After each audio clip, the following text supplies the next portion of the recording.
A gente convida, então, nossa querida Miriam para o pódio. Obrigada, querida. Obrigada. Para você. Tá joia, tá joia. Queridos, bom dia. Percebemos há pouco que houve um erro estratégico de programação. Sandrinha, não saia. Estamos... Houve um pequeno equívoco de programação, porque como é que me colocam depois da Sandra? Você fica... Eu não vou para lá. Só para dizer que eu te amo, tá bom? Houve um erro estratégico de programação. Jamais a gente poderia ter ficado atrás depois de você, meu bem. Mas vamos lá, a gente vai dar prosseguimento a esse tema que é fantástico, que nos toca o coração, que nos envolve, nos mobiliza, que é o trabalho da evangelização.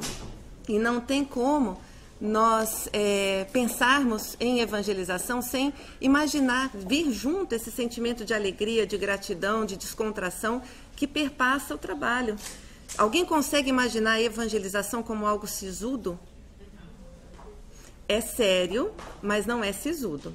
Ninguém consegue imaginar a evangelização como algo sisudo, como algo que fecha, como algo que restringe. Muito pelo contrário, é uma ação que nos convida a crescer, a exercitar a criatividade, a imaginação, a lidar com as variáveis que surgem. Então, há sempre a perspectiva da flexibilidade do trabalho. Enfim, gostaria muito, e antes de qualquer encaminhamento, de agradecer pelo acolhimento amigo e fraterno dos queridos que já moram no coração e que são semeadores de luz aqui na América do Norte e que estamos com os corações muito ligados a essa equipe do CID e que nos vinculamos pelos elos do coração. Agradeço a segunda oportunidade que eu tenho de estar aqui e espero que nesse momento a gente possa dar prosseguimento a essas reflexões, permanecendo nesse clima de descontração e de interação. Então a gente pede para que vocês se sintam realmente em casa e à vontade para colocar as observações e as reflexões que surgirem. E dentro dessa perspectiva das qualidades que perpassam a evangelização, nós nos lembramos, enquanto a Sandra estava expondo, de uma pergunta acerca do significado da doutrina espírita para a criança e para o jovem. E nós nos lembramos da mensagem que consta no livro Espírito da Verdade, que foi psicografado pelo nosso Chico, uma mensagem de Hilário Silva, chamado Há um Século.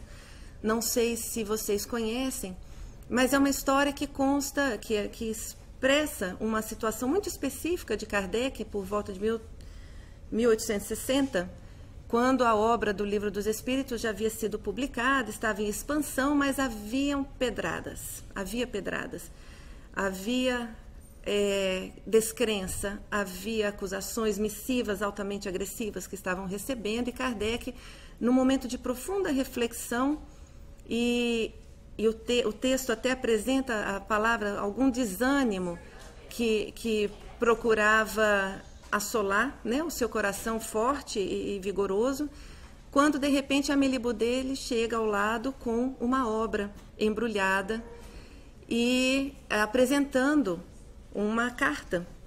E nessa carta, era uma carta de Joseph Perrier, em que expressava aquilo que ele havia vivenciado há pouco.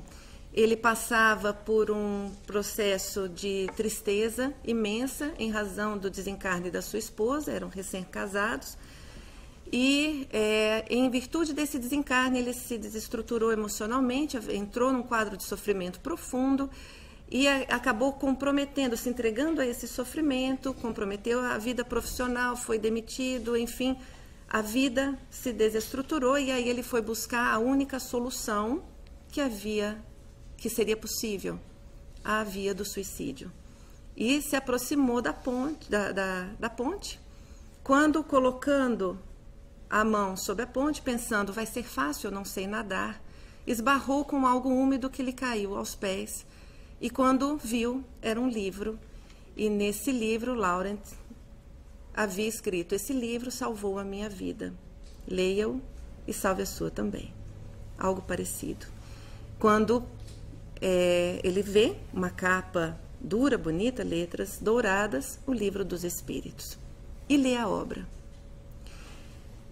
E essa obra foi transformadora para Joseph. Tão transformadora que, obviamente, ele desiste da ideia da fuga irrefletida do suicídio, mas num sentimento de profunda gratidão, devolve ao codificador a obra com um bilhetinho abaixo de Laurent. Salvou a minha também. Esse embrulho chegou às mãos de Kardec. No momento em que o próprio Kardec se via desanimado perante os açoites e as pedradas que estava levando. Quando percebeu que havia sido útil para alguém, e quando a carta de Joseph apontava e convidava Kardec a prosseguir nessa tarefa iluminativa dos corações, Kardec se emocionou, ergueu-se, foi à janela para avistar a paisagem, viu crianças, viu famílias andando, percebeu a grandeza da obra, que não se restringia a uma organização simples de ideias, mas a uma organização de palavras esclarecedoras, consoladoras e dignas de dar significado às vidas. Era uma tarefa de salvar vidas. Voltou à sua escrivaninha, pegou o lápis para prosseguir na obra da organização das mensagens espíritas. Consta que nesse momento enxugou uma lágrima, sentou-se e prosseguiu na obra da codificação. Quando nós nos lembramos dessa história, nós começamos a pensar no real significado da doutrina espírita para cada um de nós. E começamos a pensar como cada um interpreta a grandiosidade da mensagem naquilo que hoje tem para oferecer para o mundo e dentro das nossas limitações que hoje trazemos.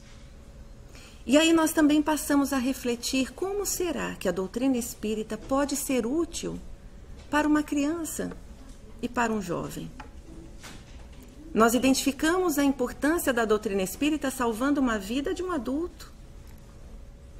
Mas essa obra pode ser útil para uma criança e para um jovem?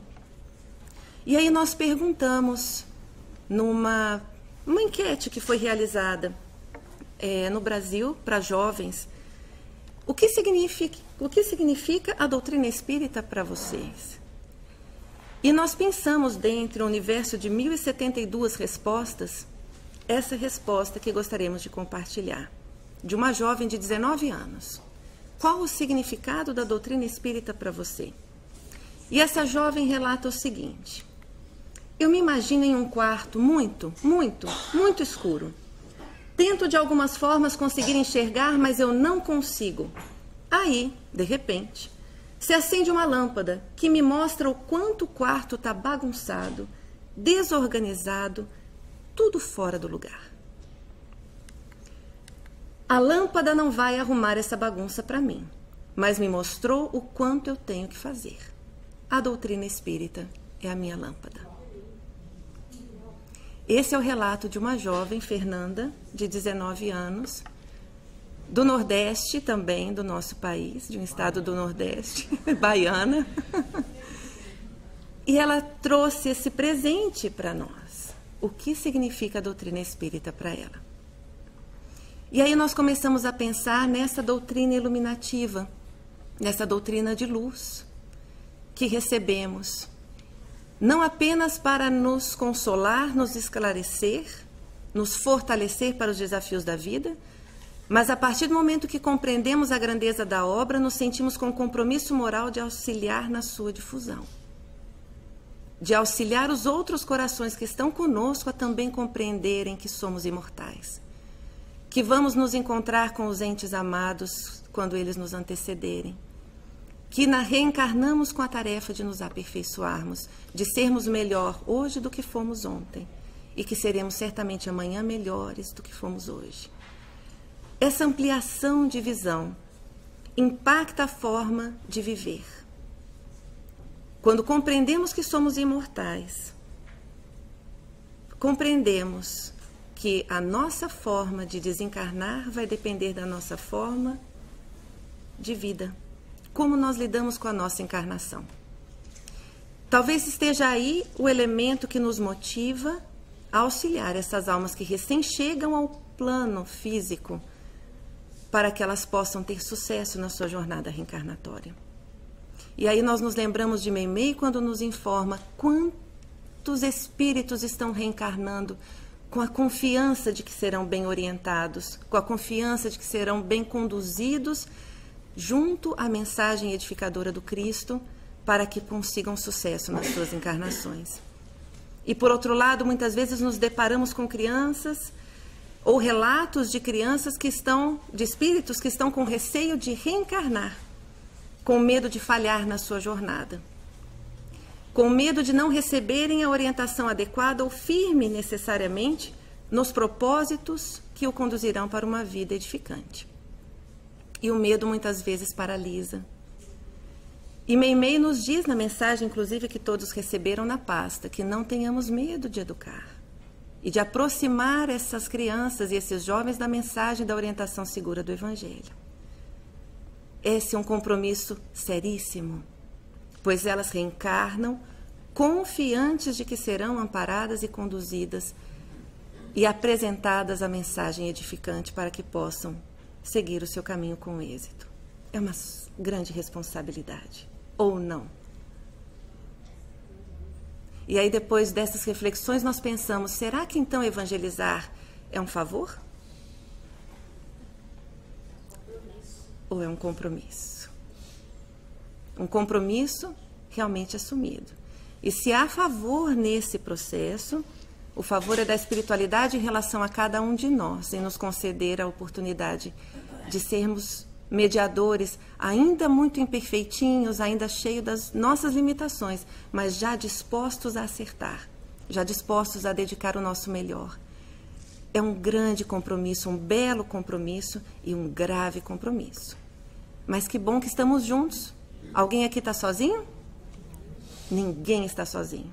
E o bom, o positivo desses encontros de formação e de confraternização é identificarmos esses semeadores localizados em pontos estratégicos, atuando, já trabalhando, vinculados emocionalmente uns aos outros, porque já nos conhecemos, porque já temos participado possivelmente de formações durante o sono, temos nos auxiliado mutuamente, a equipe de semeadores da América do Norte, a equipe de semeadores do estado da Flórida, já expandindo esse trabalho que já se iniciou já também há algum tempo. E hoje, quando a gente retorna após 2 anos e já vê a equipe expandida, fortalecida, o coração se enche de alegria e de emoção, porque percebe que o planejamento tem sido executado com êxito por esses trabalhadores, que são vocês. Faz parte de um planejamento que é da espiritualidade, pois esse trabalho não nos pertence, como muito bem colocou a Sandra. Pertence a Jesus. Mas se nos colocamos na condição de servir, vamos dar conta da nossa administração. E vamos procurar, então, auxiliar nesse trabalho iluminativo, nesse trabalho de luz. E Meimei nos coloca nessa mensagenzinha, a gente vai trazer alguns trechos aqui, de que milhares de espíritos endividados retornam às lides da vida física, olha a palavrinha mágica, confiantes de que serão amparados pela bondade do coração humano. Surgirão na vida de cada um vestidos da roupagem de crianças que imploram para não sofrerem ou provocarem qualquer tipo de abuso ou de traumas, condições que lhes inviabilizam o planejamento reencarnatório. As crianças reencarnam confiantes de que serão orientadas, amparadas pelo coração humano. Mas prossegue, é preciso nós não nos deixarmos levar pelas aparências, encaminhando tais espíritos à segura orientação moral do Evangelho desde a tenridade, desde os pequenos, a fim de auxiliá-los na própria melhoria espiritual. São espíritos que estão e que estarão renascendo, novamente a palavrinha, confiantes no propósito de serem reeducados, de serem conduzidos ao bem, apoiados na palavra dos seguidores do Mestre, o qual para muitos ainda está longe do entendimento, e no carinho e na dedicação de quem, gente? De cada um de vocês. Os espíritos reencarnam confiantes no carinho e na orientação que receberão da família, mas também confiantes na dedicação de cada um de vocês, evangelizadores. E nesse movimento de confiança, de elo que se estabelece, nós nos lembramos do convite do Cristo para não colocar a candeia debaixo do alqueire, mas sob o candeeiro. Não é a luz que ilumina? A doutrina espírita não é a lâmpada da nossa querida Fernanda? Então que possamos colocar essa lâmpada sob o candeeiro para efetivamente auxiliar na iluminação dos caminhos. E o convite é que Jesus nos faz, que possamos cada um de nós, enquanto evangelizadores, fazer brilhar a nossa luz. E quando nós nos colocamos na condição de servir, nós nos lembramos dessa pequena frase de André Luiz. Quando pensamos na nossa luz, que é tão pequena, a nossa lâmpada que é tão apagadinha, 2,5 watts, algo que não ilumina nem o raio de 10 centímetros, mas a gente está ali. Mas quando nós nos colocamos na condição de auxiliar, olha como a espiritualidade benfeitora nos ampara. Os companheiros da retaguarda, os vanguardeiros do amor, nos alimentarão a lâmpada. Se nós nos colocarmos na condição de iluminar, os vanguardeiros do amor nos dão o suporte para ampliar os nossos watts. E aí nós conseguimos auxiliar melhor. E que nós então tenhamos esse sentimento de preparação, de fortalecimento, de organização, na busca dessa qualidade, para que possamos manter essa nossa luz em plena ascensão, que possamos efetivamente fazer brilhar a nossa luz cada vez mais, a serviço do próximo, a serviço das crianças, a serviço dos jovens, a serviço das famílias. E aí nós então passamos a refletir, e aqui é apenas um checklist, uma reflexão inicial, para que possamos dar prosseguimento a essas qualidades. Quando nós pensamos em evangelização espírita da criança e do jovem, quais os objetivos que nos vêm ao coração? Quais os objetivos que nos vêm à mente? O que nós fazemos? Qual o objetivo da evangelização? Alguém se arrisca?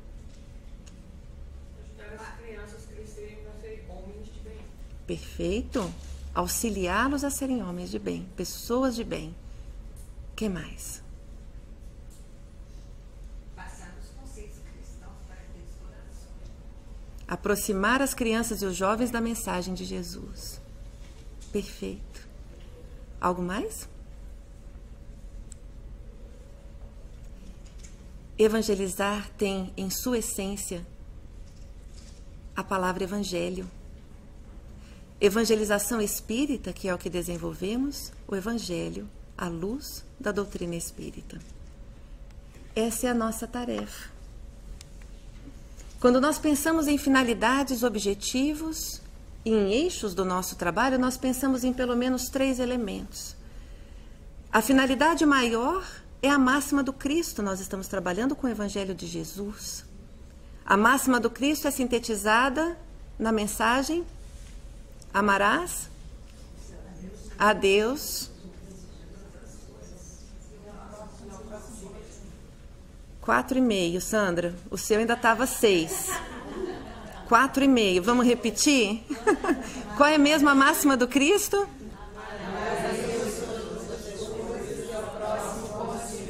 Tudo bem, já subiu para 7,5. Está muito bem. Nossa finalidade maior: viver o Evangelho de Jesus por meio da máxima do Cristo. O amor a Deus, amor ao próximo e amor a si mesmo. Mas para que cheguemos a essa finalidade, nós vamos precisar trabalhar com o objetivo primordial, que é a formação do homem de bem, tal como se apresenta em o Evangelho segundo o Espiritismo. Essa é a forma, é a materialização do amar a Deus, amar ao próximo e amar a si mesmo. E por quais eixos de trabalho nós podemos fazer essa aproximação da mensagem do Cristo? pelo conhecimento doutrinário, pelo aprimoramento moral e pela transformação social. São os 3 eixos de trabalho que, de alguma forma, direto ou indiretamente, nós estamos vinculados. Conhecimento doutrinário, cabeça. Aprimoramento moral, coração. Transformação social, mãos. Cabeça, coração e mãos. E nós nos lembramos aqui de mais uma frase do nosso Thyssen, quando diz que o melhor método para construirmos o futuro é dignificar o presente e equipá-lo com valiosos instrumentos de conhecimento, de amor e trabalho. Ora, se estamos dedicando às criaturas do amanhã a oportunidade de conhecimento, de amor e de trabalho, nós estamos falando do cabeça, do coração e das mãos. Quem trabalhava com essa trilogia? Nosso Pestalozzi, que é o mestre do nosso Kardec, Hippolyte Léon Denisard Rivaio. Nós estamos trabalhando então com o pensar, o sentir e o agir. Nós estamos trabalhando com o conhecimento doutrinário, com o aprimoramento moral e com a transformação social. Quando falamos em evangelização espírita, trabalhamos nessa perspectiva. Não se restringe apenas a uma memorização de conceitos. Nós não estamos trabalhando com apreensão de conteúdos apenas, mas efetivamente no significado desse conteúdo, a vida de cada um. E para isso precisa chegar no coração, para isso precisa chegar nas mãos. Precisa fazer a diferença e deixar a sua marca no mundo que veio. Quando falamos em conhecimento doutrinário, que é o primeiro eixo, nos recordamos de Kardec quando diz: fé inabalável só é a que pode encarar o que mesmo? A razão em todas as épocas da humanidade. O conhecimento fortalece a nossa fé. O conhecimento faz com que, por maior que seja a vicissitude, não desistamos e nem saiamos do barco, pois estamos no mesmo barco e estamos remando na mesma direção. Porque também não adianta estar no mesmo barco remando em direções diferentes, que senão a gente não sai do lugar. Nós estamos no mesmo barco, remando na mesma direção. E a fé, pautada na razão, nos dá força para o nosso barco não virar. A fé, como dizia há 2 dias no centro também que pudemos estar, em Miami, a fé é como se fosse a quilha do barco. Aquele eixo central que faz com que o barco não vire diante das ondas que chegam. Uma quilha fraca, na primeira marola, uma brisa mais forte, o nosso barquinho vira. Quando a quilha é forte, sólida, pode vir as ondas mais densas, pode vir as tempestades, pode vir o tsunami. O nosso barquinho não vai virar. A razão fortalece a nossa quilha da fé. Então, nós precisamos do conhecimento doutrinário. E não é à toa que no planejamento da espiritualidade maior, o conhecimento doutrinário nos vem pelos livros, nos convidando ao conhecimento. E por essa razão, a importância de realmente valorizarmos a leitura, o livro, e a forma mais criativa possível desse livro chegar ao coração das crianças e dos jovens. É o estímulo ao conhecimento, pois se o livro é iluminativo, essa luz precisa passar a fazer parte de nós para que ilumine o nosso olhar, os nossos caminhos, que passemos a saber ver por meio do conhecimento. Mas também trabalhamos com a transformação moral. Transformação moral, pois nós nos recordamos do que os espíritos responderam na questão 385, os espíritos só entram na vida corporal para se aperfeiçoarem, para se melhorarem. Esse é o nosso objetivo de vida, o aperfeiçoamento. Reitero aqui uma pergunta que fiz há 2 anos atrás. Alguém reencarnou aqui a turismo? Alguém reencarnou a passeio? Estão todos com a carteira de trabalho assinadinho? Nós reencarnamos com tarefa, sim. Não no sentido de grandes missionários, a missão de autoaperfeiçoamento. E aí os espíritos nos mostram que a melhor forma de nos autoaperfeiçoarmos é por meio do auxílio ao próximo. Então você também auxilia o outro enquanto auxilia a si mesmo. Olha que método mais lindo da providência divina. E aí Emmanuel nos complementa: o problema não é apenas do saber, não é apenas de conhecimento doutrinário, é de reformar-se cada um para a extensão do bem. E o termo que ele utiliza é o de reforma, porque é reforma íntima, sim.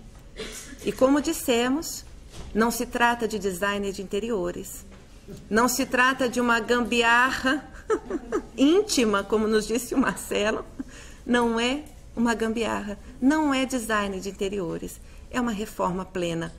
É uma necessidade realmente de desconstruirmos ideias, conceitos, preconceitos, para construirmos novas ideias, novos caminhos, novos sentidos de vida. Então, nós estamos efetivamente trabalhando com reforma íntima. E é fácil fazer reforma, gente. Dura sempre aquilo que planejamos, no tempo que planejamos e no gasto que planejamos, não é verdade? Sempre gasta mais tempo e mais dinheiro do que pensamos. E incomoda porque faz poeira, mexe com coisas que a gente não queria, mas que é necessário para deixarmos a casa limpa, a casa interior, o nosso lar privilegiado. E não é simples. E aí Deus é tão bom que, sabendo que as prestações do pagamento às vezes demoram e que uma reforma nem sempre se faz no prazo previsto, nos concede a bênção da reencarnação. Porque se não conseguimos concluir tudo nessa, a gente vai conseguindo na próxima, e na próxima, e na próxima. Mas não convém adiar. Vamos tentar fazer o máximo que puder agora. E então, esse estímulo à reforma interior, a essa transformação interior, ao aprimoramento moral, é exatamente esse desenvolvimento das nossas habilidades íntimas que nem sempre são exteriorizadas e que nem sempre precisam ser exteriorizadas, mas que nós sabemos que estamos nos melhorando. É um passo silencioso, a reforma íntima é silenciosa, ela é nossa e é intransferível, só nós podemos fazer. E aqui eu já faço um parênteses em relação às nossas crianças e aos nossos jovens também. Como poderemos auxiliá-los nessa reforma íntima que é intransferível? Enquanto pais, educadores e evangelizadores, muitas vezes nós gostaríamos de pegar algumas provas e expiações das nossas crianças e falar, deixa para mim. Eu não queria que meu filho sofresse, eu não queria que meu filho tivesse que passar por isso. Mas ele vai precisar crescer dessa forma. E nós, enquanto pais, evangelizadores e orientadores, precisamos dar as ferramentas adequadas para que, quando precisar enfrentar as provas, ele tenha ferramentas para tanto. Então, não nos preocupemos com as aparências, preocupemos-nos apenas com a essência, com aquilo que efetivamente nós estamos transformando. Chegamos à nossa transformação social, o terceiro eixo do nosso trabalho. Somente o Espiritismo, bem entendido e bem compreendido, pode tornar-se, conforme disseram os Espíritos, a grande alavanca de transformação da humanidade. É um reflexo natural da transformação individual. E quando conseguimos compreender, entender e viver o Evangelho, nós efetivamente estaremos auxiliando na transformação da humanidade, auxiliando nessa transição de mundo de expiação e provas para mundo de regeneração, nesse primeiro minuto da meia-noite que estamos vivendo. E o nosso mundo está um verdadeiro canteiro de obras. A obra da regeneração é uma obra em construção, ela não está construída. E depende dos engenheiros, mestres de obras, pedreiros, que somos todos nós. Muito bem. Todos querem sentir o perfume das flores, mas nem todos se dispõem a semear, a pôr a mão na terra. E nós estamos aqui trabalhando com semeadores. Todos aqui se colocam na posição de semeadores para o efetivo cultivo, para a efetiva construção do homem de bem no nosso mundo. E por isso nós então trabalhamos com o ser integral. Porque se a mente se fortalece com aquilo que recebe, o coração se enriquece com aquilo que dá. E esse ciclo, essa fluidez, precisa efetivamente acontecer em nós e é o que gostaríamos de auxiliar as nossas crianças e os nossos jovens, para que, ao receber, efetivamente iniciem o seu processo de dar, de se fortalecer e de iluminar, de se auto-iluminar e de iluminar o caminho daqueles que estão conosco. Muito bem.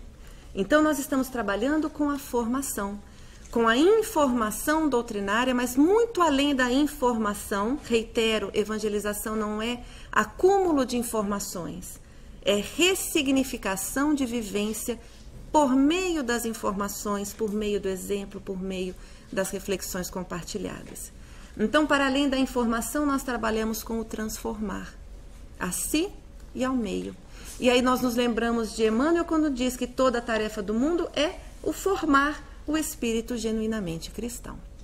Essa é a tarefa da evangelização, formar o espírito genuinamente cristão, a vivência do amor a Deus, do amor ao próximo, do amor a si mesmo.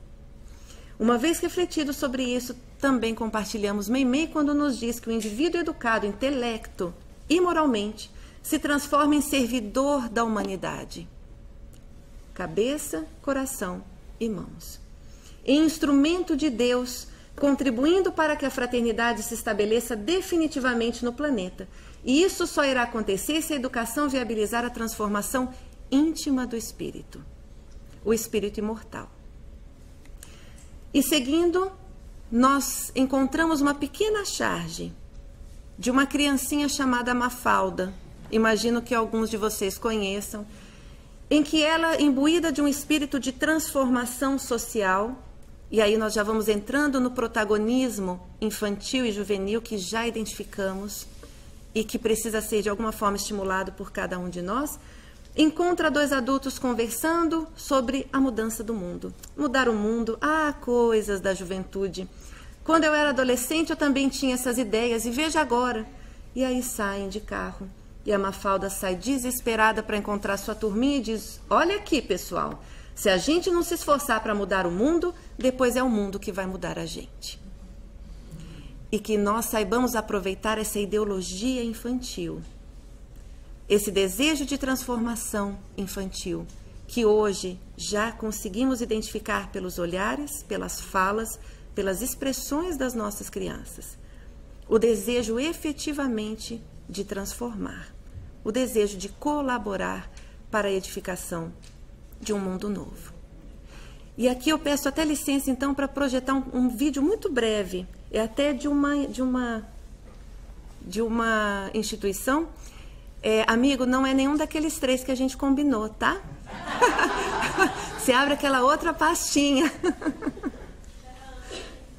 Pode projetar que eu mostro, mas que talvez simbolize um pouco desse desejo de nós potencializarmos algo que as nossas crianças já vêm efetivamente trazendo enquanto um motivo, um sentido de vida. O que as crianças... O olhar das crianças, embaixo, o último, por favor. O olhar das crianças sobre o mundo.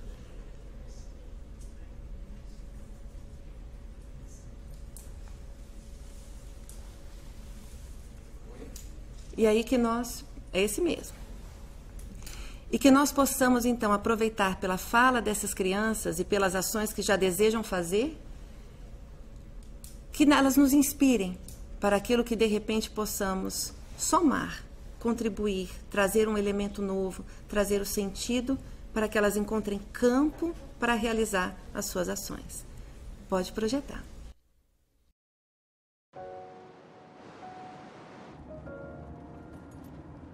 Nunca se é jovem demais para fazer a diferença. Se eu encontro um problema, eu também quero encontrar a solução. Muita gente não sabe que existe fome e que ela pode estar no seu próprio bairro. Tô tentando ajudar quem precisa. Eu quero mudar o problema da água. Cada casa leva de 15 a 20 minutos para conseguir água. Quando lavamos as mãos, metade da água é desperdiçada. Então eu criei uma invenção para esse problema. Eu fico um pouco triste porque não é legal ter tanto lixo no oceano. Tem papel, tem garrafas. Se eu pudesse inventar algo para tirar todo o lixo do oceano, eu faria uma peneira gigante. Eu tô fazendo um robô e ele vai ter uma lixeira na lateral. Toda casa tinha que ter uma torneira e a água devia vir da torneira. Podemos acabar com a fome. Se você dá comida para alguém, você pode mostrar o quanto se importa com ela. Meu mundo ideal é um lugar onde não tem sujeira nas ruas e nenhuma poluição. Ficaria demais, todos os lugares limpinhos e cheirosos. Todo mundo ficaria feliz. As coisas precisam mudar. É possível, com certeza. Você só precisa tentar.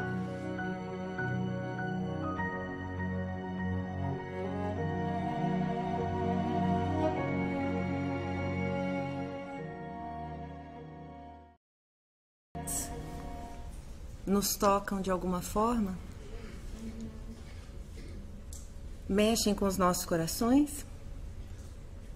Porque talvez consigamos identificar uma esperança de novos engenheiros, pedreiros, somando nessa construção, nessa obra da regeneração do mundo. E nós temos identificado crianças e jovens já imbuídos de um sentimento muito sincero de transformação desse mundo por não ser coerente com aquilo que realmente acreditam, com aquilo que têm identificado como roteiro de vida, de ética, de cidadania, de direitos humanos. Então, essa geração que chega, já muitos pedem a orientação adequada para que possam efetivamente contribuir nessa transformação. E de que forma nós, enquanto evangelizadores, podemos auxiliar para que elas encontrem o terreno fértil a essa edificação? E, efetivamente, nós temos percebido que quando colocamos esse campo favorável ao crescimento dessas crianças, elas conseguem colaborar. E já não é mais tão raro assim encontrarmos reportagens de crianças que já trabalham e atuam desde pequenos em prol de uma causa que não é a dela. Crianças, por exemplo, que fazem aniversário, mas o presente querem doar para um orfanato e não para si. Jovens que saem para tarefas, bolsas na África e em outros lugares onde não há água, para auxiliar na criação de sistemas de irrigação, jovenzinhos de 17, 18 anos, já deixando a sua marca de transformação, unindo a intelectualidade, a moral e a transformação social. Então, queridos amigos, apenas no sentido de ilustração, que essas reflexões das crianças possam nos chegar também como um elemento de reflexão em que podemos ser úteis para auxiliá-las. E aí, assim, queridos, apenas também, bem rapidamente, quando nós refletimos sobre a abrangência da tarefa que abraçamos, nós também temos a consciência de que não nos restringimos a uma ação evangelizadora apenas para um público. Nós estamos com os nossos evangelizadores, nós estamos com as nossas crianças, nós estamos com os nossos jovens, nós estamos com as nossas famílias.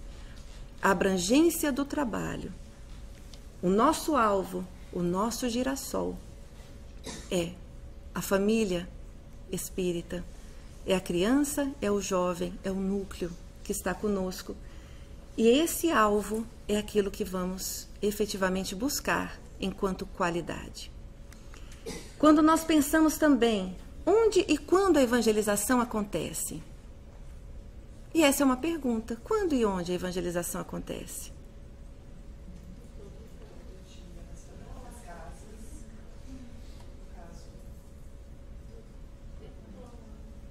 All the time? Estou igual a Sandrinha. Ok. Exatamente. Acontece no centro espírita a evangelização? Sim. É o que nós estamos nos fortalecendo, nos organizando para poder oferecer de melhor. Mas a evangelização também acontece no lar. E, em especial, no lar. Prioritariamente no lar. Para que possamos, inclusive, fortalecer o núcleo familiar que está 24 horas com a criança e com o jovem. E muitas vezes nós estamos 1h30, 2 horas por semana. E aí como é que nós poderíamos auxiliá-los a fortalecer nesse trabalho? Mas também nas redes sociais, nos meios virtuais, também a evangelização pode ocorrer por meio das comunicações.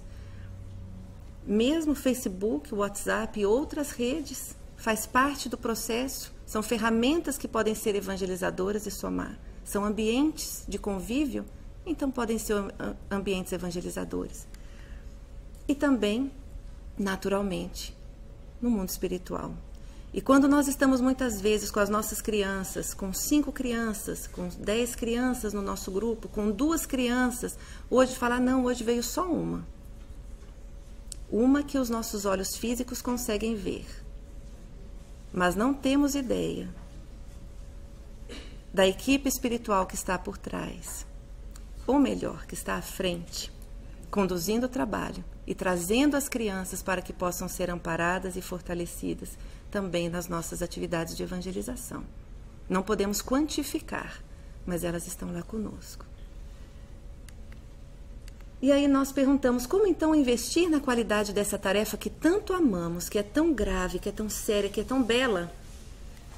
E aí vamos agora nos focar, como já foi dito, a qualidade doutrinária e a organizacional, vamos nos focar nesse miolo da qualidade metodológica e da qualidade relacional. E quando falamos da qualidade metodológica, nós nos lembramos de Guion Ribeiro, ao nos falar que jamais se descuidem do aprimoramento pedagógico, ampliando suas aptidões didáticas para que não se estiolem sementes promissoras ante um solo que é propício pela inadequação de métodos ou de técnicas de ensino. Todo trabalho rende mais em mãos realmente habilitadas. Olha o compromisso que nós temos com a semente, perante um solo que é propício, necessário, sedento de orientações e às vezes por uma inabilidade metodológica nossa, a mensagem não chega. Então é uma gravidade e ao mesmo tempo um exercício de qualidade a que somos convidados. E aí então nós podemos pensar em 2 eixos iniciais. O primeiro, o que considerar para o eixo, para essa qualidade metodológica, e aí para o êxito metodológico. Que temas que podemos desenvolver nas atividades de evangelização é uma primeira pergunta que nós fazemos. E quando nós pensamos nesses temas, nós podemos refletir sobre a nossa doutrina espírita na sua essência, integralmente. E aí nós vamos compartilhar um pequeno vídeo, curtinho, de algumas crianças que foram ouvidas sobre as atividades de evangelização. São crianças que participam das atividades de evangelização e que expuseram que temas, o que vocês mais gostam de aprender na evangelização espírita. Vamos ouvir?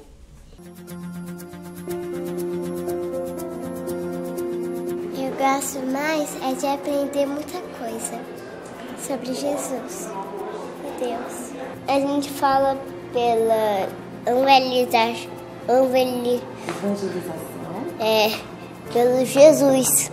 Eu gosto muito dos ensinamentos de Jesus, como Deus criou o mundo. Eu gosto dessas coisas. A respeitar os outros, igual amar e respeitar. Respeitaria. Se amar. Acho que os ensinamentos de Jesus, que ele fala muito sobre amor e tal, eu acho que isso é legal, sabe? Pro mundo, pra gente. Acho que isso é bem legal, aprender sobre o amor. Quando eles falam sobre respeito, que tem que respeitar os próximos, e eles falam de amor, que tem que seguir os conselhos que Jesus trouxe. Como conviver com as outras pessoas, amar ao próximo. Conversa sobre a prece, sobre Jesus, sobre Deus. Eu aprendi que é importante cuidar da nossa família.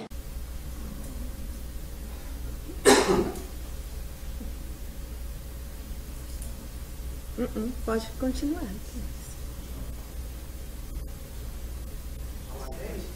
Interrompeu, foi? Tudo bem.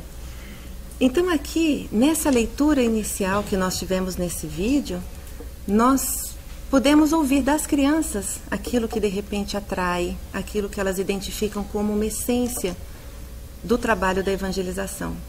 Como que podemos aprender o Evangelho de Jesus desenvolvendo-o na prática, encontrando na prática. E quando nós buscamos ali, entre as diferentes faixas etárias, nós identificamos a mensagem de Jesus, a família, a importância do meio ambiente. Teve ali, por isso que foi interrompido, mas tem algumas crianças que falam da importância do amar ao próximo, da importância do meio ambiente, de se cuidar da natureza, dos toquinhos de 2 anos de idade aos 12 anos, expuseram aquilo que para si tinha mais sentido naquele momento. E é muito interessante quando nós identificamos esses diferentes assuntos, porque o nosso desafio é como aproximar esses diferentes assuntos e fazer com que esses assuntos efetivamente cheguem. E aí aqui, quando essa mensagem chega ao coração dessas crianças, nós nos recordamos de uma outra frase de Thyssen que fala que quando eles são dignificados pelo conhecimento e pela vivência dos postulados espíritas cristãos que aprenderam na infância e na juventude, enfrentam melhor os desafios que os surpreendem, ricos de esperança e de paz, sem se permitirem afligir ou derrapar pelas varas do desequilíbrio, da agressividade ou da delinquência. Então, Thyssen nos alerta sobre a importância desses ensinamentos, desses temas para o fortalecimento da ideologia da criança. E quando nós pensamos na preparação para a vida da nossa criança, nós imaginamos os nossos planos de que ela consiga chegar ao seu objetivo, àquela bandeirinha da forma mais serena, mais simples, mais fluida possível. E aí vem a vida e apresenta alguns desafios que a nossa criança vai ter que enfrentar para poder chegar até lá. A grande questão é como que elas vão poder superar esses desafios, fazer a escalada, voltar a nadar, para poder chegar na mesma bandeirinha, mas com alguma experiência diferenciada. Qual seria mais fácil para a gente? A primeira, né? Quem gostaria de escolher? Se pudessem escolher, qual que escolheriam? Em termos de comodidade, a primeira é muito mais simples, né? Como seria bom se a nossa vida fosse um passeio ciclístico. Mas quando efetivamente reencarnamos, percebemos que Deus esperou algo um pouquinho diferente de nós, colocou alguns desafios, mas em compensação, nós chegaremos aqui muito mais fortalecidos, com uma resistência física muito maior, com muito mais conhecimento, com muito mais pensamento estratégico, com muito mais resiliência, com muito mais força do que no primeiro passeio ciclístico. Deus é Pai, Deus quer que a gente cresça. Por isso Ele nos coloca esses desafios. E a nossa criança que está conosco, que vocês estão visualizando agora, as crianças de vocês, os jovens de vocês, estão vindo para essa etapa de baixo. E a visão é como fazer para que eles tenham ferramentas e resistência física, vitamina, para poder superar isso tudo. E vocês podem auxiliá-los. Seguindo, então, nós pensamos na questão contextualização. Porque os temas são importantes, mas se eles não forem contextualizados à vida das crianças e à vida dos jovens, não fará sentido. Eles não perceberão como um ensinamento, mas receberão apenas como uma informação. E entre informação e conhecimento há um passo muito grande.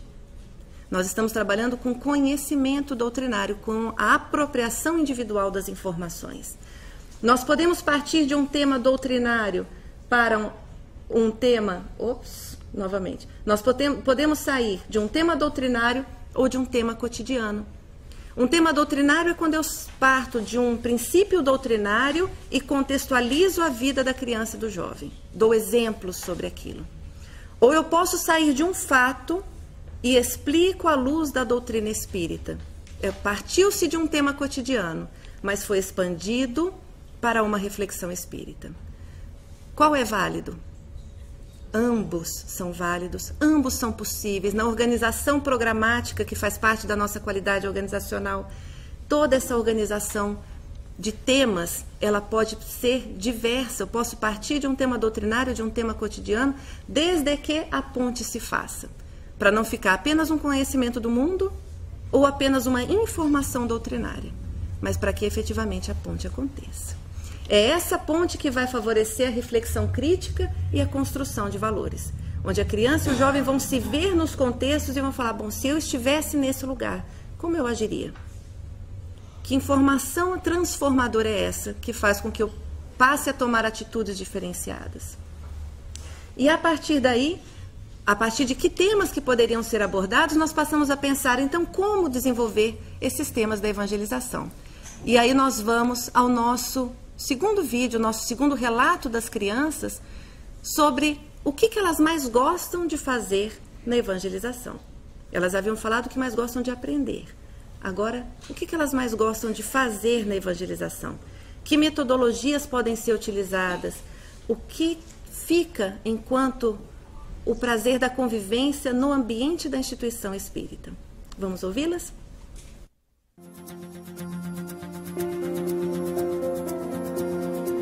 Aí, e brincar. Eu gosto de pintar e brincar, de aprender coisas novas. Eu gosto de pintar e desenhar. Encontrar os amigos que eu fiz aqui. Eu gosto bastante dos passeios lá no jardim. Eu gosto muito do jardim. Das aulas no jardim. Das aulas no jardim. Eu gosto dos evangelizadores e das aulas. Eu acho muito interessante. Eu gosto de poder conviver com outras pessoas que eu não posso ver durante a semana. Eu gosto de aprender coisas novas. Eu gosto das aulas, das brincadeiras e às vezes tem piquenique, eu amo. Os professores. Então, alguns elementos que trazem alegria às nossas crianças. E aí a gente identifica o brincar, o desenhar, o rever os amigos que não viu durante a semana, os evangelizadores, as aulas no jardim, as aulas no jardim, as aulas no jardim. E aí já nos dão pistas daquilo que podemos fazer para poder realmente estar com as crianças e favorecer esse espaço. O que elas chamam de aula no jardim não é apenas o sair da sala, mas é o vivenciar o amor à natureza, conhecendo, tocando, vendo, sentindo o perfume das flores, porque a aprendizagem, novamente, não é do plano cognitivo, ela é vivencial e todos os nossos sentidos estão abertos às aprendizagens e ao desenvolvimento. Então, quando nós pensamos nessas atividades, no método, naquilo que nós podemos desenvolver, que os nossos espaços de sala de aula, entre aspas, que os nossos momentos de evangelização sejam atrativos de acordo com o perfil daquela criança que está ali, daquele jovem que está ali. As ações evangelizadoras, elas são desenvolvidas em função do perfil do grupo, porque não existe um planejamento padrão que vai dar certo para A e para B. Eu posso até ter planos de aula, mas eu não vou executar o plano de aula de modo irrefletido. Ele, no máximo, é fonte inspiradora para que eu organize o meu plano de aula personalizado para aquele grupo. E aí entra a questão metodológica. Toda essa estrutura de metodologias, de jogos, de brincadeiras, as apostilas de evangelização são ferramentas riquíssimas para que a gente possa organizar um planejamento personalizado para aquele grupo daquele ano. Porque se você tentar repetir o mesmo planejamento no ano seguinte, já não vai sair, porque são outras crianças. O feedback vai ser diferente, as colocações são diferentes. Nós já somos diferentes também. Então, nós estamos no mesmo dinamismo das nossas crianças, também crescendo, buscando conhecer coisas novas. Então, dentro do contexto da evangelização, a gente pode desenvolver com diferentes metodologias, dentro dessa visão de que o trabalho é construído de forma conjunta e que a nossa criança não é passiva, que o nosso jovem não é passivo, que traz elementos efetivamente de contribuição, são ativos no processo. Nós temos as histórias, os livros, as contações. Nós temos os filmes, cine-debates, um vídeo provocativo, fantoches, teatros, debates, oficinas temáticas, músicas. Podemos fazer feiras culturais, podemos fazer exposições, podemos fazer excursões, passeios, confraternizações, um piquenique literário. Nós podemos estabelecer projetos específicos. Enfim, são várias ações que nós podemos desenvolver dentro da estrutura metodológica. O importante é que tenhamos em mente que o trabalho é feito em conjunto com a criança e com o jovem, a partir dos interesses que trazem, dos jogos, das estratégias tecnológicas que nos são apresentadas. E a gente vai ver um pouquinho disso. O importante é que a gente auxilie as nossas crianças não apenas a dar as respostas, mas principalmente a fazer as perguntas. Como nos disse a nossa Sandrinha, nós estamos num contexto em que o Google nos diz tudo. Absolutamente tudo. O que presta e o que não presta.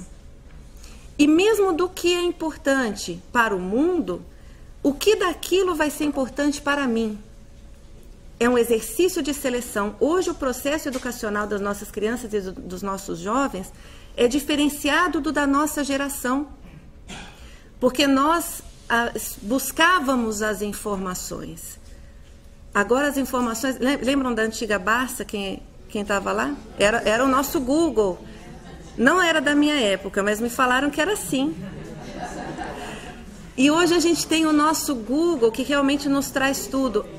A grande essência não é apenas ter a resposta para tudo, mas efetivamente saber selecionar a pergunta para que eu tenha a resposta que eu preciso para a minha vida.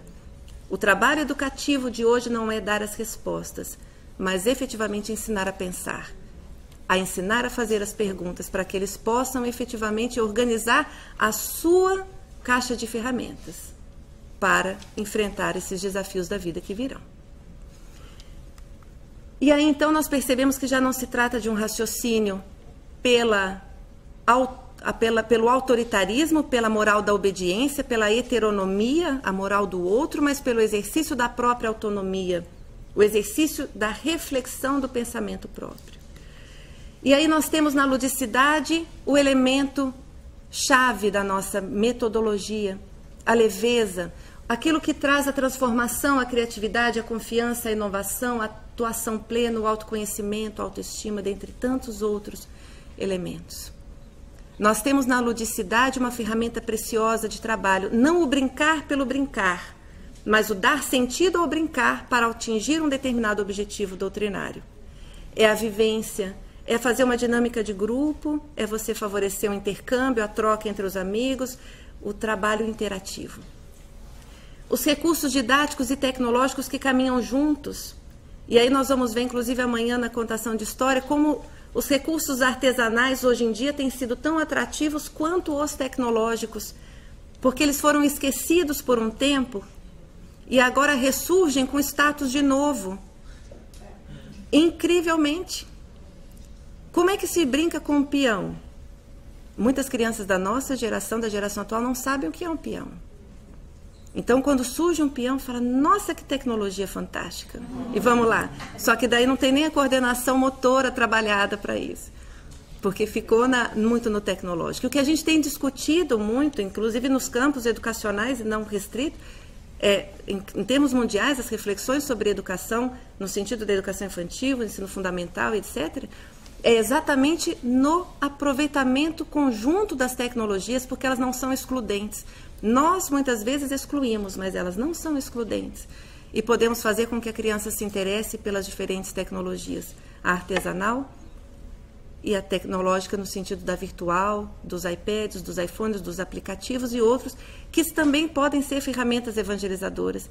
E não há nenhuma restrição em relação a isso. Não vamos tardar e nem tentar prejudicar o andamento da evolução da humanidade. Não. Nós temos que andar nesse ritmo. O estímulo à leitura, porque a leitura é a lei que liberta de muitos problemas. A leitura é aquilo que vai fortalecer o nosso íntimo para efetivamente darmos sustentação à nossa fé, como foi falado. Então, a leitura é uma ferramenta metodológica importante. Trazer o livro, e amanhã a gente vai trabalhar sobre isso, as diferentes formas de trabalhar a leitura. A expressão artística, a música, o teatro, a pintura, a arte, elas virem as suas projeções artísticas também refletidas como uma expressão do próprio pensamento, das próprias ideias. A organização dos espaços de ação junto à criança, porque para além do trabalho apenas em sala de aula, entre aspas, nos encontros de evangelização, nós podemos ter outros espaços de ação simultâneos. O espaço de confraternização, a importância das nossas crianças também se confraternizarem, dos nossos jovens se confraternizarem. E quando falamos de confraternização, nós podemos falar de uma confraternização formal, no sentido de vamos fazer um encontro de família, um encontro das crianças, unir centros espíritas para, de repente, favorecer até uma integração. Vamos fazer um encontro de juventude da região tal, e aí junto os centros, os jovens daquele grupo, as crianças daquele grupo. É uma confraternização, é um momento de estudo confraternativo. Mas nós também falamos da confraternização informal, do vamos comer uma pizza saindo daqui? Vamos lá para casa assistir um filme? E aí a gente vai fortalecendo os vínculos e os elos de amizade que vão perpetuar ao longo do tempo. Para além daquela 1h30 que a criança e que o jovem muitas vezes ficam no centro espírita. Passam a estabelecer elos que vão continuar durante a semana, o final de semana, e aí formando as suas redes sociais junto a pessoas que têm princípios e que buscam, de repente, as mesmas respostas. Espaços de vivência e ação social, onde as crianças e os jovens possam efetivamente participar de algo, que possam fazer essa transformação social, auxiliar uma instituição que precisa, auxiliar alguém que tem fome, junto com a família, junto com a instituição espírita, mas de uma vivência social, em prol de alguém que precisa. Espaços de comunicação social, o nosso jovem hoje tem uma habilidade, a nossa criança hoje tem uma habilidade com essa área específica de comunicação social e que podem muito contribuir para isso. Então, tanto a comunicação para o jovem, para a criança, mas também a comunicação pela criança e pelo jovem, já inclusive convidando-os a integrar a equipe de trabalhadores da instituição nessas áreas que eles tanto dominam e se sentem úteis, porque a criança e o jovem ficam onde se sentem úteis. E aí, então, nós já passamos para aquele outro item, que é exatamente a integração no centro espírita e no movimento espírita, como uma estratégia metodológica de fortalecimento da ação evangelizadora. Eles se integrarem nas atividades, em especial os jovens, nas atividades de preparação doutrinária de uma palestra, na atividade de recepção, na atividade da própria palestra, a partir do momento que ele se sentir mais seguro e fortalecido e preparado para isso, desde que tenha a orientação adequada, desde que tenha esse aconchego, esse acolhimento e essa preparação e o acompanhamento dos evangelizadores para o trabalho. E eles gostam e se sentem úteis. E o que a gente tem identificado é que não apenas os jovens, mas as crianças também já querem ser trabalhadoras do bem. Tia, posso ser trabalhadora do bem? Deixa eu ajudar a preparar o material didático da aula, tal. Então elas já querem se engajar no processo. Quem somos nós para fecharmos as portas e selecionar? Então, que naturalmente, dentro da proporcionalidade daquilo que se pode aprender e desenvolver. E o espaço de convivência familiar também como uma estratégia metodológica, trazendo a família para a instituição, fazendo essa aproximação, fortalecendo os elos para efetivamente caminharem juntos nessa jornada enquanto núcleo familiar em aprendizado, em crescimento, em exercício do amor pleno. Então, esses são espaços de ação que representam estratégias metodológicas para o alcance desses objetivos. E aí aqui Meimei sintetiza que educar é ver mais além, é projetar-se no futuro, extrapola a aplicação de técnicas e recursos didáticos que, a despeito de serem legítimos e úteis, estão atrelados em geral a metodologias que no mundo priorizam o período que vai do berço ao túmulo, desconsiderando a imortalidade do espírito. Então, as metodologias, os recursos didáticos são ótimos se servirem à finalidade da educação do espírito imortal. O método pelo método não é ferramenta evangelizadora. O recurso pelo recurso não é ferramenta evangelizadora. Mas se utilizarmos esses recursos com a visão de que é um espírito que já tem um passado e que tem um futuro, nós estamos efetivamente investindo como ferramentas evangelizadoras. Um outro ponto também no que concerne ao nosso trabalho é a qualidade relacional. Então, vimos a qualidade doutrinária, a qualidade organizacional, a qualidade metodológica e a relação. Porque eu posso ter a doutrina mais especial do mundo, me organizar enquanto instituição espírita da melhor forma possível em ambiente físico e espiritual, posso adotar técnicas e recursos didáticos impecáveis, mais atualizados impossível. Se não houver o vínculo de afeto, não acontece a ação evangelizadora. se não acontecer o elo emocional entre o evangelizador, a criança e o jovem, não acontece a evangelização. Por isso a qualidade relacional. E aqui, quando falamos em qualidade relacional, nós estamos pensando na relação da criança com o centro espírita e com o movimento, com o evangelizador diretamente. E quando pensamos nessa relação, nós priorizamos o diálogo, o afeto, a troca. Nós priorizamos os espaços interativos para além dos espaços expositivos, o espaço efetivamente da troca, onde possa haver um intercâmbio de experiências, o crescimento conjunto, onde todos se sintam participantes do processo e não passivos ao processo. Então, a relação, quando falamos na qualidade relacional, é reconhecer o outro na sua integralidade ativa na sua ação evangelizadora. E quando falamos em relação, não conseguimos falar em relação sem falar de comunicação. E aí aqui alguns já conhecem um pouco dessa reflexão que nós trazemos, mas que nos toca por ser o coração da parte relacional. 90% dos problemas humanos são problemas de comunicação.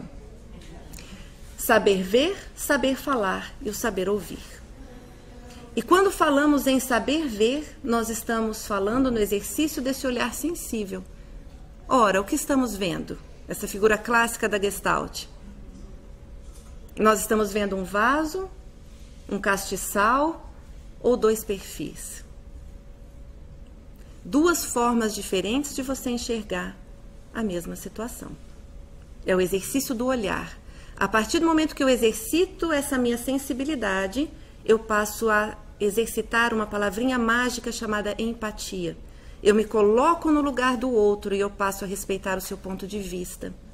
Nós estamos assim com as nossas crianças e com os nossos jovens. Isso é qualidade relacional. As pessoas só veem o que estão preparadas para ver e muitas vezes nós criamos uma expectativa de que o outro veja a mesma coisa que nós vemos. E não é justo se as experiências do outro são diferentes das suas. Esse é o exercício da empatia. E a partir do momento que exercitamos o olhar, nós estamos exercitando a visão do ser integral. Efetivamente. O ser integral na pontinha do iceberg, que é o que nós conseguimos ver.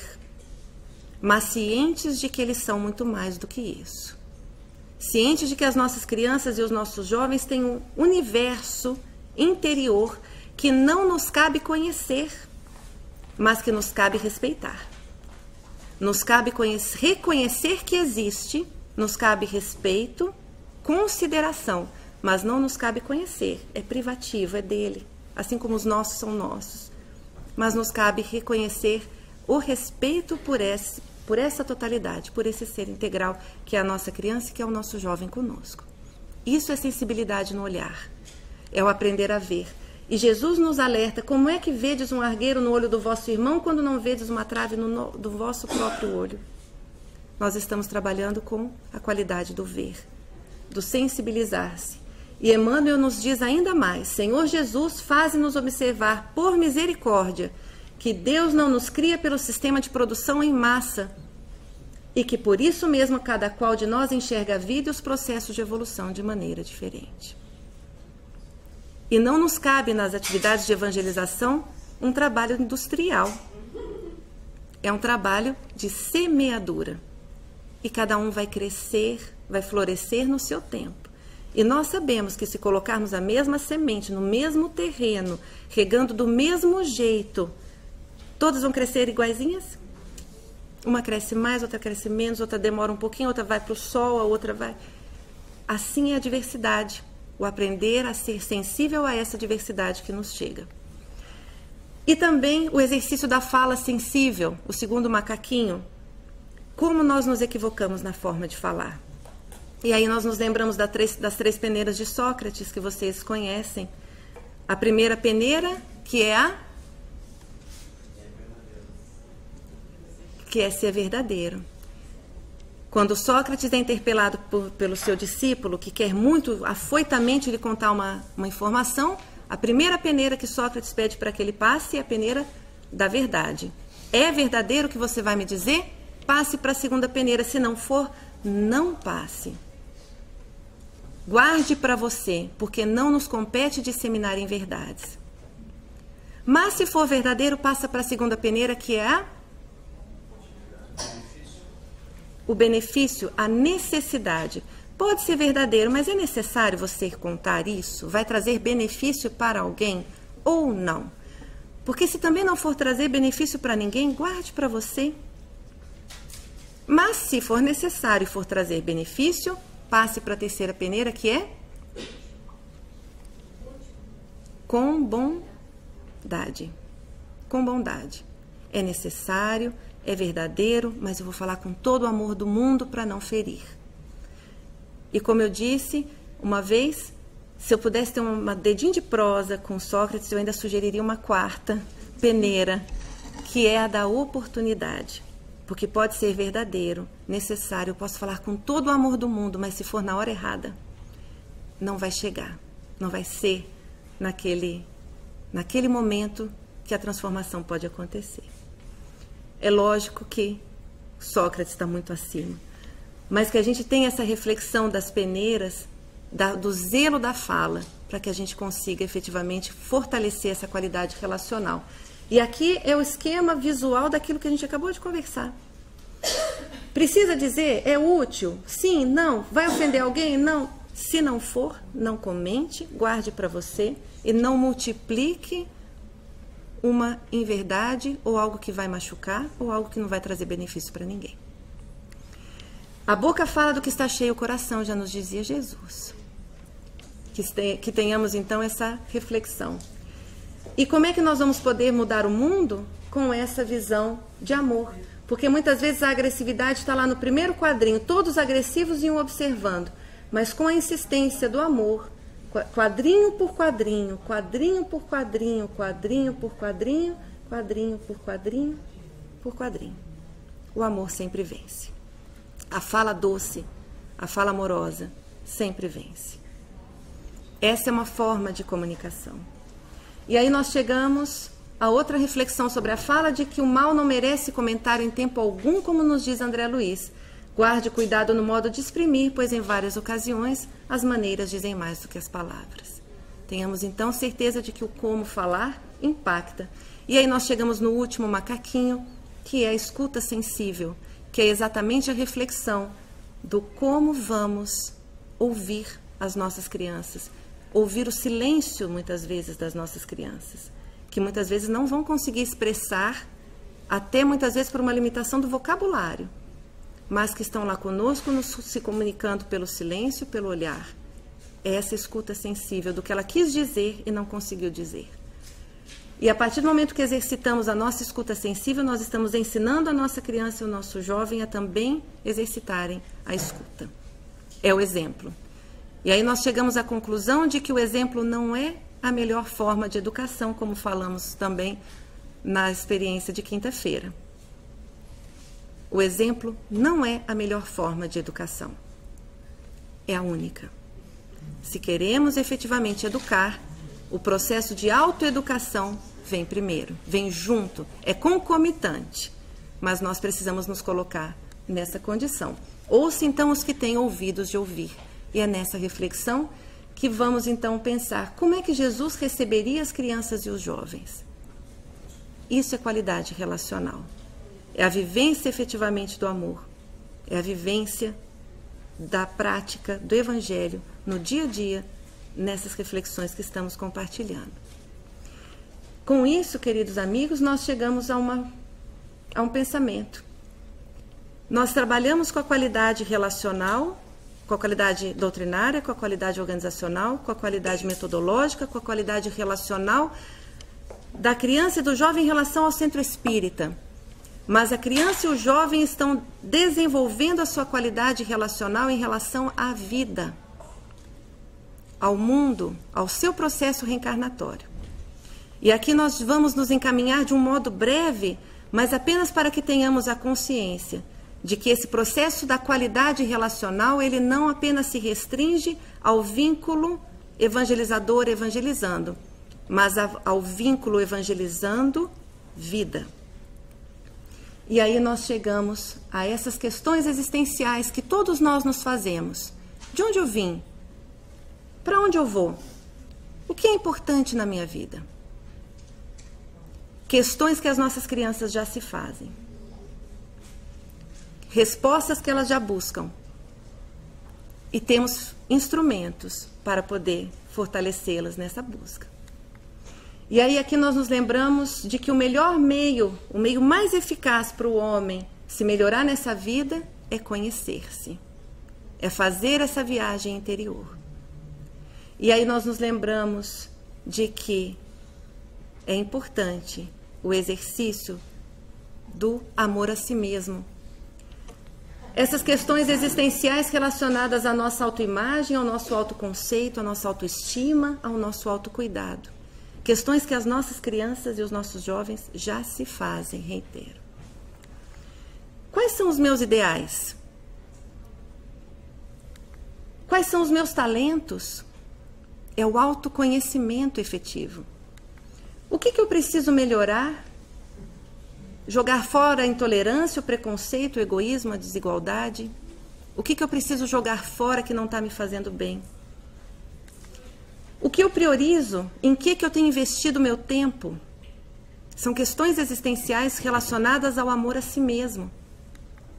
Tenho cuidado da minha saúde física e espiritual? É uma pergunta. Como é que eu tenho encarado essas adversidades, como foi apresentado? Que elas já estão se deparando com algumas. Tenho me sentido forte para enfrentá-las? A quem eu posso recorrer se eu tiver alguma dificuldade? Como é que eu tenho usado o meu livre-arbítrio? Eu estou feliz? Sim? Não? Qual o melhor caminho para ser feliz? Então eu mudo, não mudo? Reforma íntima. Quem são os meus heróis? Quem eu idealizo? Quem são as minhas referências positivas na vida? Como é que está a minha bagagem? Está leve, está pesada, está bagunçada, está pequena, está funcional? Estou cheia de mágoas que está lentificando, está deixando a minha bagagem pesada? Ou ela está leve? Está tudo bem, vamos seguir avante? Não vou me prender aos pesos? Como é que está a minha reforma íntima? E essa daqui eu me identifiquei plenamente. Mais difícil do que essa fórmula que eu não sei te dizer do que é, só reforma íntima. E é difícil mesmo. Mas também traz reflexões em relação ao próximo. É o relacionamento consigo, mas é também em relação ao relacionamento com o próximo. Ao relacionamento interpessoal, à diversidade de ideias, às contribuições sociais que a criança e o jovem podem oferecer. Quem é que está caminhando comigo? Porque se sozinho eu vou mais rápido, junto eu vou mais longe. E aí nós estamos sempre juntos para caminhar. O que eu posso fazer pelo próximo, dentro da máxima, fazer ao outro aquilo que gostaria que o outro vos fizesse? Ao exercício da empatia com o próximo também. Respeito e valorizo a diversidade? Como eu tenho lidado com isso? Construo laços ou correntes? O que tem me vinculado às pessoas? Eu tenho me prendido a elas ou eu tenho me vinculado a elas? Porque nenhum de nós é tão bom quanto todos nós juntos. O trabalho em equipe é muito melhor porque todos crescem. Eu tenho construído pontes ou muros entre as pessoas, entre os corações, entre as ideias, entre as gerações. Como é que eu me comunico? Eu estou sendo clara nas minhas observações e estou respeitando o ponto de vista do outro? Também são reflexões. Será que eu sou espectador da vida ou será que eu sou protagonista da vida? Porque um mundo diferente não pode ser feito por pessoas indiferentes. E que bom quando as nossas crianças se colocam na condição de diferentes em relação ao mundo, estranhando aquilo que elas estão vendo. E por fim, a relação com Deus. A qualidade relacional com Deus. Paternidade divina, reconhecer a paternidade divina, a conexão com a espiritualidade, a responsabilidade para com a criação divina, a valorização da vida. Porque se eu não sou o dono do mundo, eu sou filho do dono. Não é? Reconhecer essa paternidade divina, será que eu tenho me posicionado como filho de Deus? Será que eu tenho reconhecido efetivamente Deus como meu pai? amoroso, bom, que protege, orienta, educa e quer o meu melhor? Será que eu tenho me conectado espiritualmente com aquilo que é o melhor? Como é que está a minha fé? Como é que está a minha Wi-Fi? E como a gente entra em desespero quando a gente não tem Wi-Fi disponível? Será que nós estamos mais preocupados com a nossa conexão horizontal e não nos preocupando necessariamente com a nossa conexão vertical? E essa Wi-Fi é muito importante. Será que eu tenho me conectado com boas influências espirituais ou não? E os nossos jovens precisam estar alertas a isso, a essa questão da influência. O que eu posso fazer para o mundo e pelo mundo? Eu não apenas vou acreditar num mundo melhor, mas eu vou criar um mundo melhor. Eu vou fazer acontecer. Será que eu tenho cuidado do meio ambiente, dessa terra que Deus nos deu como casa, como morada? E a partir do momento que nós concebemos a casa como casa, a terra como nosso ambiente, o nosso lar, e exercitamos em nós o sentimento de planetariedade, nós passamos a perceber que quando a gente fala vou jogar fora algo, o fora não existe. Não tem como jogar fora do planeta. Está no planeta. O que eu vou fazer com o fora é que vai ser da minha responsabilidade para manter a qualidade de vida nessa casa que está aqui. Mas não existe jogar fora. É essa consciência do meio ambiente, essa consciência do zelo com essa casa que nos foi dada e que é muito linda. Mas nós ainda não aprendemos a nos ver como irmãos. Ainda temos a dificuldade de perceber que os nossos irmãos da África, os nossos irmãos do Nepal, os nossos irmãos são da nossa família. Ainda há um exercício de aproximação nessa percepção. Preocupo-me também com o ambiente espiritual do planeta, além do físico. Tenho promovido a paz, procurado contribuir com a ambiência vibracional mesmo do nosso planeta? Qual então é o sentido da vida? Qual é o sentido da nossa vida na nossa bicicletinha, naquele caminho para frente? E o que acontece quando a bicicleta está parada? Cai. A bicicleta, para estar em equilíbrio, ela precisa estar em movimento. E nós estamos em movimento, as nossas crianças estão em movimento. Para onde? Como a gente pode ajudar? Mas estão em movimento. Qual o caminho, então, para a felicidade? É a grande pergunta que as nossas crianças e os nossos jovens se fazem. São questões existenciais, profundas, relacionadas a si mesmo, relacionadas ao próximo, relacionadas a Deus. Isso é qualidade relacional.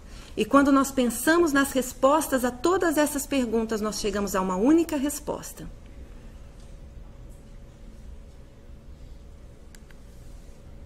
Amar a Deus, amar ao próximo e amar a si mesmo.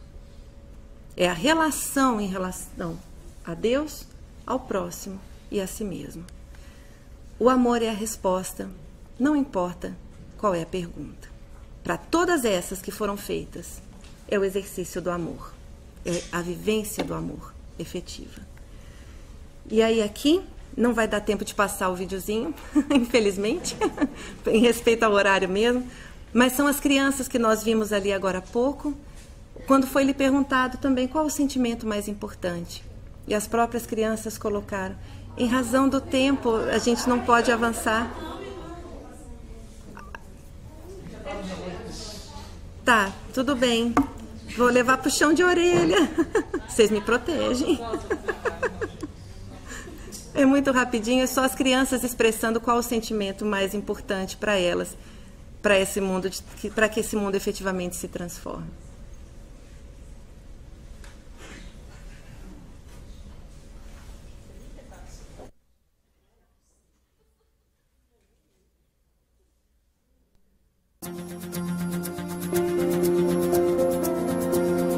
Amor.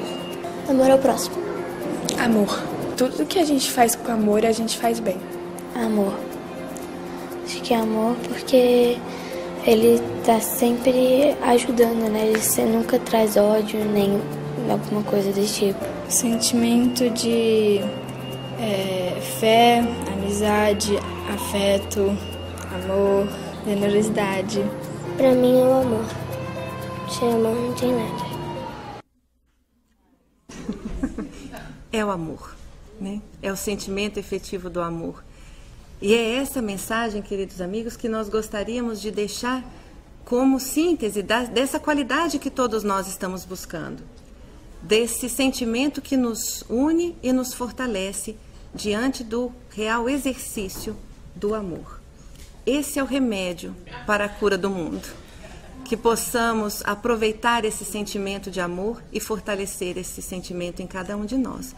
Porque, como nos diz Meimei na mensagem que vocês têm aí, e já para encerrar, é importante cuidarmos das nossas crianças, orientá-las com segurança e amor.